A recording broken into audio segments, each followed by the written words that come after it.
Hello student, class 7th की science की class में आज हम पढ़ेंगे चैप्टर नंबर 9 मृदा। इसका भाग फर्स्ट हम करने जा रहे हैं आज। वैसे तो मृदा के बारे में आप जानते ही हैं, मृदा हमारे जीवन का एक बहुत इम्पॉर्टेंट पार्ट है। फिर भी आज हम इसकी डेफिनेशन पढ़ते हैं। सबसे पहले मृदा कहते किसको है? तो मृदा की भूमि की जो सबसे ऊपरी उपजाऊ परत होती है, जिस पर पौधे उगते हैं, जिस पर हम चलते हैं, जिस पर घर बनते हैं और जितने भी निर्माण कार्य होते हैं वो सभी मृदा पर होते हैं। तो ये मृदा कहलाती है। भूमि की जो सबसे ऊपरी उपजाऊ परत होती है उसे हम मृदा कहते हैं। पृथ्वी का जो सबसे ऊपरी भाग है, जो भूरे रंग का भाग हमें दिखाई देता है, उसे हम मृदा कहते हैं। अब मृदा हमारे जीवन का एक अभिन्न अंग है, जैसा कि मैंने कहा। कैसे? इसे आप कैसे बताएंगे? तो देखिए, मृदा हम के बिना लाइफ हम सोच भी नहीं सकते। मृदा हमारी ज़िंदगी के लिए, हमारे जीवन जीने के लिए, हमारे अस्तित्व के लिए बहुत ज़्यादा इम्पॉर्टेंट है और बहुत ज़्यादा ज़रूरी है। तो ये सबसे पहले ये पादपों की जड़ों को जो है वो दृढ़ता से बांधे रखता है तथा उन्हें जल और पोषक तत्व प्रदान कर उसकी वृद्धि करने में सहायता करता है। जैसा कि आपको चित्र में दिखाई दे रहा है, पादपों की जो जड़ें होती है वो मृदा के साथ बंधी हुई रहती है और वो इसी कारण वो स्थिर रह पाती है। इसी के साथ साथ मृदा जो है वो पादपों को जल और पोषक तत्व प्रदान करा के उसकी वृद्धि करने में भी सहायता करता है। और चूँकि हम जानते हैं कि हमारा जो पूरा लाइफ साइकिल है वो पूरा का पूरा पादपों पर डिपेंड करता है और वो इनडायरेक्टली रूप से मृदा पर भी डिपेंड करता है। ये प्रकाश संश्लेषण की क्रिया में हमने पढ़ा था कि जो पादप होते हैं वो जल और पोषक तत्व मृदा द्वारा ही ग्रहण करते हैं। खनिज लवण जो होते हैं वो मृदा द्वारा ग्रहण करते हैं। तो इसके अकॉर्डिंग अगर देखा जाए तो मृदा हमारे लिए बहुत ज़्यादा इम्पॉर्टेंट हो जाती है, क्योंकि ये पादपों को वृद्धि और पोषण तत्व देने में सहायता करती है। इसी के साथ साथ जितने भी प्रकार के सूक्ष्म जीव हैं और वो मृदा में रहने वाले जो जीव हैं वो भी, उनके लिए मृदा क्या है, एक आवास की तरह कार्य करती है, उनको आश्रय प्रदान करती है। केंचुए और छोटे छोटे जितने भी कृंतक है, सूक्ष्म जीव है, वो सभी मृदा में रहते हैं। इसी के साथ साथ कृषि कार्य, जितने भी कृषि कार्य एग्रीकल्चर हैं, पादपों को उगाना, फसल उगाना, ये सभी कार्य किसके लिए होते हैं? सब्जियां कहाँ उगाई जाती है? मृदा में उगाई जाती है। फसलें कहाँ उगती हैं? मृदा में उगती है। इसी के साथ साथ आप इस चित्र को थोड़ा सा ध्यान से देखिए। कपास की फसल जो उगाई गई है और गेहूं की फसल उगाई है, तो मुख्यतः धान की फसलें जो एक बड़ी जनसंख्या को उनके भोजन की आपूर्ति कराती है, वह कृषि के द्वारा संभव है। और कृषि किस पर संभव है? मृदा पर संभव है।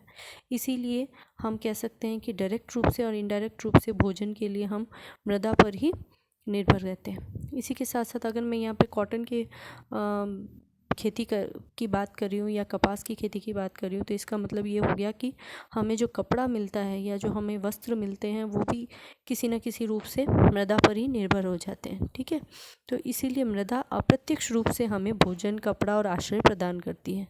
इसी के साथ जितने भी निर्माण कार्य होते हैं वो सभी कार्य कहाँ होते हैं? मृदा पर ही होते हैं। हमारे घर बनते हैं, इतनी बड़ी बड़ी बिल्डिंग्स बनती हैं, उन सब के लिए सबसे पहले क्या चाहिए? मृदा का खोदा जाता है। उसी के साथ साथ मृदा, कहीं पर ज़मीन ऊपर नीचे होती है तो मृदा डालकर उसको भरा भी जाता है। तो इसलिए मृदा हमारे लिए बहुत ज़्यादा ज़रूरी है। मृदा भौम जल के रूप में जल संग्रहण और जल को छानने का काम करती है। आपको ये जानकर आश्चर्य होगा कि जो नीचे ज़मीन के नीचे जो भूमिगत जल की बात हम कर रहे हैं, भूमिगत जल कहाँ से आया? कुओं में जो भूमिगत जल होता है, हैंडपंप या नलकूप में जो भूमिगत जल होता है, ये सब जल कहाँ से आया? तो भूमि में से जो मृदा होती है, मृदा में से रिस कर ये जल जो है, वर्षा का जल या बहता हुआ जो जल है, वो भूमि में से ही रिस कर भूमि के नीचे जाकर इकट्ठा हो जाता है। तो मृदा द्वारा ही संभव है।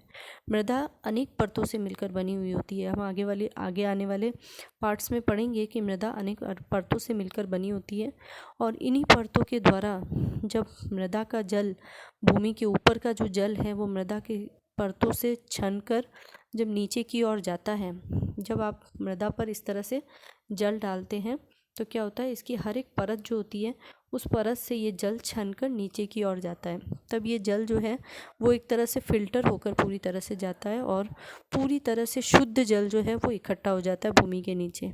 तो हम ये कह सकते हैं कि मृदा जो है वो भौम जल के रूप में जल को संग्रहित करने का भी कार्य करती है और जल को छानने का भी कार्य करती है, तो फिल्टर करने का कार्य करती है। इसी कारण कुओं से निकलने वाला जो जल होता है वो लगभग हम कह सकते हैं स्वच्छ जल होता है। उसमें किसी भी प्रकार के प्रदूषित कण नहीं होते या धूल और धुएं के कण नहीं होते हैं, जिसकी वजह से वो जल जो है वो कार्य में लेने योग्य बन जाता है।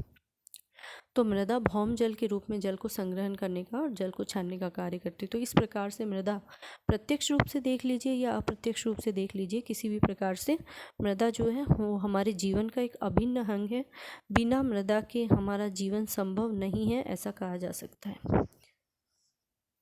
नेक्स्ट पॉइंट आ जाता है आपका मृदा का निर्माण। मृदा निर्माण कैसे बनी मृदा, ये मृदा किस तरह से बनती है। तो आपको आश्चर्य होगा जानकर कि ये जो मृदा होती है वो चट्टानों के टूटने से बनती है। अब आप ये सोच रहे होंगे कि इतनी बड़ी बड़ी चट्टानें होती है तो वो मृदा में कैसे बन जाती है। एक्चुअली ये जो प्रोसेस है ये बहुत धीमा प्रोसेस है और बहुत लंबा टाइम पीरियड का प्रोसेस है। ये ऐसा नहीं है कि आपने चट्टान को तोड़ा और मिट्टी बन गई, ऐसा नहीं होता है। बहुत लंबा समय इसके लिए लगता है और बहुत धीरे धीरे धीरे धीरे ये प्रक्रम होता है। एक्चुअली होता क्या है, पवन जल और जलवायु की क्रिया, जैसे जैसे हवाएं चलती है बहुत ज़ोर से और जब बारिश तेज़ होती है और इसी के साथ साथ सूर्य की जो किरणें होती है उसके कारण ये जो बड़ी बड़ी चट्टानें हैं वो कमज़ोर हो जाती हैं। ये जो बड़ी चट्टानें हैं ये कमज़ोर हो जाती है, धीरे धीरे उनमें दरारें आने लगती है। ये दरारें धीरे धीरे क्या होने लगती है, छोटे छोटे टुकड़ों में बंटने लगती है और अंत में ये इतने बारीक टुकड़ों में बंट जाती है कि वो किसका रूप ले लेती है, मृदा का रूप ले लेती है। इस मृदा के अंदर दूसरे जो पेड़ पौधों की पत्तियाँ होती हैं उनके जो कण होते हैं वो भी आकर मिलते हैं। तो इस तरह से मृदा एक उपजाऊ मृदा के रूप में जन्म लेती है, या हम कह सकते हैं कि मृदा बनती है। ठीक है, तो ये बहुत ही एक धीमा प्रोसेस है और इस तरह से चट्टानों के टूट कर मृदा में बनने का जो प्रक्रम होता है, इस प्रक्रम को हम अपक्षय कहते हैं। क्षय का मतलब होता है टूटना, अपक्षय यानी किसका टूटना, चट्टानों का टूटना।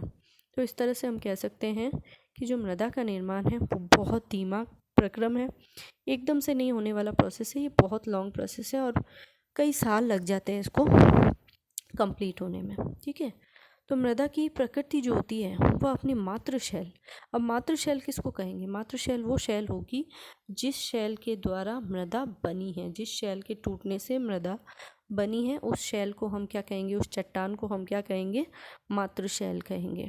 तो मातृ शैल की किस प्रकार की प्रकृति है, यानी वो मातृ शैल के अंदर किस तरह के खनिज के कंटेंट मौजूद है, किस तरह की वनस्पति उसमें उग रही है, तो उसके आधार पर मृदा की प्रकृति डिसाइड होती है। ये डिपेंड करता है कि वो चट्टान कैसी है।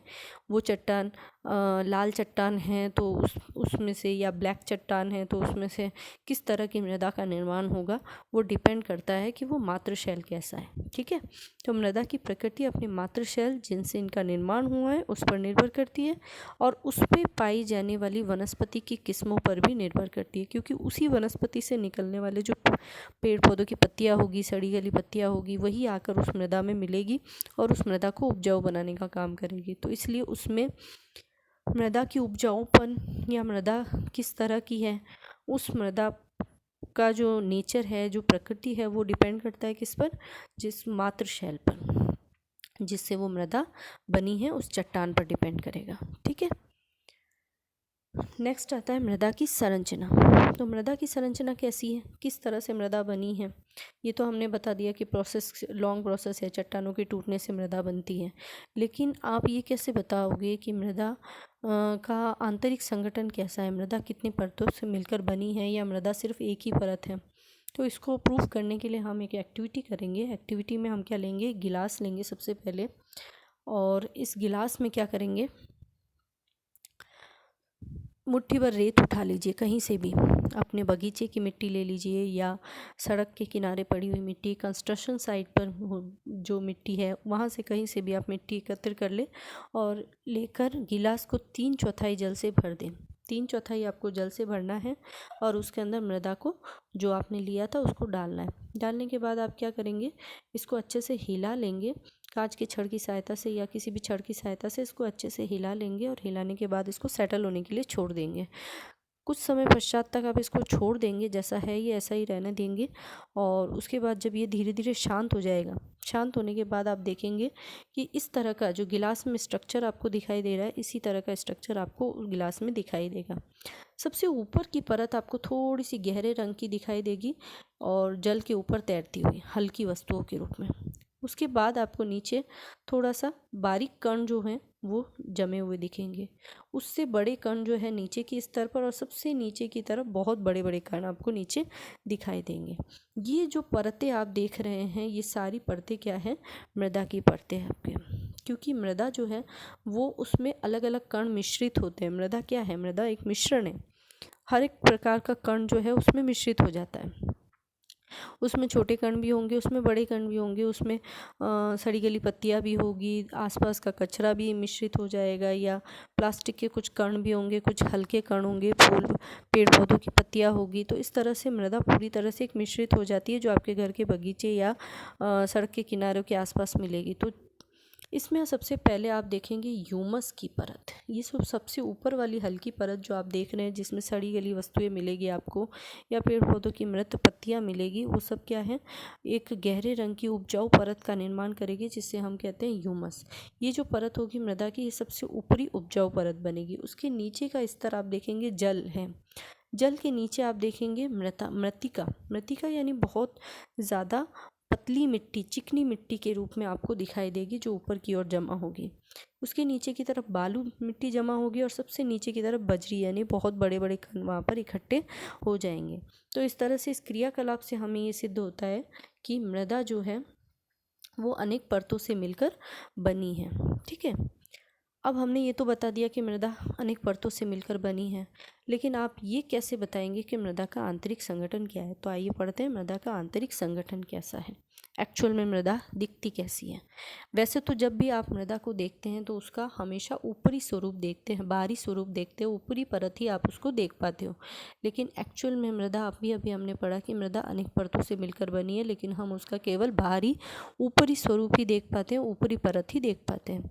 इसकी अनेक परतें जो हैं वो हम कहाँ देख सकते हैं, जहाँ पर कोई कुआं खोदा जा रहा है, कोई निर्माण कार्य हो रहा है, जैसे बड़े बड़े जो गड्ढे खोदे जाते हैं, वहाँ अगर आप देखेंगे डीपली गहराई में जो गड्ढे खोदे जाते हैं, वहाँ आप देखेंगे कि इस तरह की संरचना आपको दिखाई देगी, जैसा कि पिक्चर में दिखाया गया है ना। तो इस तरह की संरचना में ये सबसे ऊपर वाली जो परत आप देख रहे हैं, ये थोड़ी गहरे रंग की होगी, उसके नीचे फिर गहरे रंग की, फिर धीरे धीरे जैसे जैसे आप नीचे की तरफ चलते जाओगे, ये परत हल्के रंग की होती चली जाएगी और लाइट वेट होती चली जाएगी, है ना। तो ये जो ऊपर वाली जो परत है, ये हल्के गहरे रंग की जो परत आप देख रहे हैं, ये सामान्यतः जो होती है ये उपजाऊ परत होती है, ऊपर की परत। ठीक है, तो मृदा की जो ये विभिन्न परतों से गुजरती हुई जो ऊर्ध्व काट आप देख रहे हैं, ये जो लंबाई में काटा हुआ, ये जो खड़ा, क्योंकि जब आप सीधी परत देखते हैं तब वो केवल ऊपरी परत दिखाई देती है, जब इसको गहराई में खोदा जाता है तो ये जो ऊर्ध्व काट जो आप देख रहे हैं, ये मृदा की विभिन्न परतों से गुजरता हुआ ऊर्ध्व काट मृदा परिच्छेदिका या मृदा प्रोफाइल कहलाता है, जिसमें हम मृदा का आंतरिक संगठन देख पाते हैं। अब ये जो मृदा की प्रत्येक परत है, ये स्पर्श में, यानी कि आप जब इसको छूकर देखोगे तो उसका जो गठन होगा, उसके जो अणु हैं आपस में कैसे होंगे, वो अलग अलग होंगे, उसका रंग अलग होगा, गहराई अलग होगी, और यानी परतों की जो चौड़ाई है वो अलग होगी, और रासायनिक संगठन यानी कि उनका जो आंतरिक संगठन है वो भी भिन्न भिन्न होगा। मृदा की ये जो प्रत्येक परत है, इन परतों को हम क्या कहते हैं, संस्तर स्थितियाँ कहते हैं, यानी कि एक एक परत को एक एक नाम दिया गया है। सामान्यतः मृदा की जो परतें हैं वो 4 प्रकार की परतों के रूप में हम देख पाते हैं। सबसे पहला परत हम ए परत देखेंगे, ए संस्तर स्थिति, बी संस्तर स्थिति, सी संस्तर स्थिति, और लास्ट में आएगा आधार शैल। ठीक है, तो ये जो परतें आप देख पा रहे हैं, ये सारी परतें एक विभिन्न परतें जो हैं वो संस्तर स्थितियाँ कहलाती है। तो मृदा की परतों को हमने 4 भागों में बांट दिया है। सबसे ऊपर वाली परत जो टॉप मोस्ट सॉइल कहलाएगी, सबसे ऊपर वाली टॉप मोस्ट सॉइल कहलाती है, ये जो सॉइल है। ठीक है, ये हालांकि इसकी गहराई जो होती है वो कम ही होती है, और ये थोड़ी सी पतली परत ही होती है, लेकिन ये मृदा की सबसे ऊपरी परत है, मृदा की सबसे ऊपर की गहरे रंग की परत। अब ये गहरे रंग की परत क्यों है और ये उपजाऊ क्यों है? जब मैं कह रही हूँ कि ये शीर्ष मृदा कहलाती है या इसको ए संस्तर स्थिति कहते हैं और ये गहरे रंग की होती है, उपजाऊ होती है, तो उपजाऊ होने का क्या कारण है? तो मृदा की उपजाऊ होने का कारण है क्योंकि इसमें ह्यूमस पाया जाता है बहुत अधिक मात्रा में। ह्यूमस क्या कहते हैं? ह्यूमस किसको कहते हैं? ये आपने छोटी क्लासेस में भी पढ़ा होगा कि ह्यूमस किसको कहा जाता है? जो मृदा की ऊपरी परत होती है वो सड़े गले पदार्थों से मिलकर बनी होती है। जो पेड़ पौधों की पत्तियां होती है, जंतु अपशिष्ट होते हैं, मृदा में आके गिरते रहते हैं, ये धीरे धीरे विघटित होते हैं सूक्ष्म जीवों द्वारा और एक उपजाऊ परत बना लेते हैं। इस परत को हम ह्यूमस कहते हैं, जो गहरे रंग की होती है और ये कहाँ पाई जाती है? शीर्ष मृदा पर पाई जाती है। ठीक है। इसी के कारण जो पेड़ पौधे होते हैं वो हमेशा शीर्ष मृदा पर ही वृद्धि करते हैं। जो छोटी छोटी पादपों की जो छोटी छोटी जड़ें होती है वो शीर्ष मृदा में ही विकसित होती है, यानी कि जो छोटे पादप होते हैं वो उनकी जड़ें शीर्ष मृदा तक ही विकसित होती है। इसके साथ साथ ये जो मृदा है, यहाँ की परत की जो मृदा है वो बहुत ही ज़्यादा मृदु होती है, कोमल होती है, सरंध्र होती है, यानी भुरभुरी है, नरम मिट्टी है, आप इसको उलट पुलट कर सकते हो। ठीक है। और जल धारण करने की क्षमता इसमें बहुत ज़्यादा होती है, यानी कि जितना भी जल हम मिट्टी को देते हैं, पौधों को देते हैं, वो सारा जल ये सोख लेती है। तो जल धारण करने की क्षमता अधिक रखने के कारण ये जल को क्या करती है? बांधे रखती है। यहाँ जल को बांधे रखती है, जिसकी वजह से ये पेड़ पौधे अच्छे से ग्रो कर पाते हैं, जड़ों को पोषक तत्व मिल पाता है। ठीक है। इसी के साथ साथ ये जो होते हैं, ये जो स्तर है, इस स्तर में कृमि, क्योंकि मैंने कहा मिट्टी बहुत ज़्यादा नरम है, भुरभुरी है, तो इसी परत के स्तर में क्या पाए जाते हैं? छोटे छोटे कृमि होते हैं, केचुए जैसे, कृंतक, छुछुंदर, जो भी पिक्चर हमने पहले भी देखी थी, वो सभी यहीं पर आवास करते हैं। तो ये जो सबसे इम्पॉर्टेंट लेयर जो होती है वो शीर्ष मृदा होती है। अगर ये मृदा की ऊपरी परत अगर नष्ट हो जाती है तो एक तरह से मृदा पूरी तरह से बंजर हो जाएगी, अनुपजाऊ हो जाएगी। ठीक है। नेक्स्ट परत आ जाता है मध्य परत, बी संस्तर स्थिति। इसकी चौड़ाई थोड़ी सी ज़्यादा है, शीर्ष मदर से थोड़ी सी ज़्यादा है। शीर्ष मृदा के ठीक नीचे ये स्थित होती है, बी संस्तर स्थिति भी इसको कहा जाता है। इसमें ह्यूमस कम होता है। मैंने आपको कहा कि ह्यूमस शीर्ष मृदा में सबसे ज़्यादा होता है, इसीलिए वो उपजाऊ होती है। सेकंड लेयर जो है वहाँ पर ह्यूमस बहुत कम है, जबकि खनिज बहुत अधिक होती है। तो जो खुदाई करने वाले, जो खनिज प्राप्त करने के लिए जो खुदाई की जाती है वो सामान्यतः बी संस्तर स्थिति में ही की जाती है। ठीक है। नेक्स्ट आ जाता है सी संस्तर स्थिति। तो सी संस्तर स्थिति जो है वो सेकंड वाली लेयर के नीचे पाई जाती है। इसमें दरारें होती है, चट्टानें जो होती है वो दरारों युक्त होती है इसके अंदर, और छोटे छोटे चट्टानों के ढेले पाए जाते हैं। इसमें आपको इसमें छोटे छोटे चट्टानों के ढेले पाए जाएंगे। चट्टानें जो होगी वो थोड़ी सी कमज़ोर होगी और दरारों युक्त होगी। ठीक है। इसका ज़्यादा इम्पोर्टेंट नहीं है। इसके बाद आ जाता है, सबसे नीचे आ जाती है आधार शैल। आधार शैल जो है ये बहुत ज़्यादा कठोर और मजबूत परत है। हम ये कह सकते हैं कि भूमि के सबसे निचला परत इसको हम कह सकते हैं, और ये सबसे ज़्यादा कठोर होती है। इसको फावड़े से भी खोदा जाना कठिन होता है। ठीक है। तो आपको पढ़ते समय हमेशा याद रखना है, शीर्ष मृदा को इम्पोर्टेंटली याद रखना है, क्योंकि इसमें से बहुत सारे क्वेश्चंस निकलेंगे और क्वेश्चंस बनेंगे भी। तो शीर्ष मृदा इम्पोर्टेंट है। उसके बाद आपको मृदा की संस्तर स्थितियाँ सारी याद रखनी है। इसका डायग्राम भी आपको तैयार रखना है, क्योंकि एग्ज़ाम में आता है। तो जब भी आपको एग्ज़ाम में पूछा जाए विद डायग्राम ही आपको इसको समझाना होता है। ठीक है। आज के टॉपिक में हम इतना ही कंप्लीट करेंगे। इसके बाद हम नेक्स्ट हमारी वीडियो में पढ़ेंगे मृदा के प्रकार।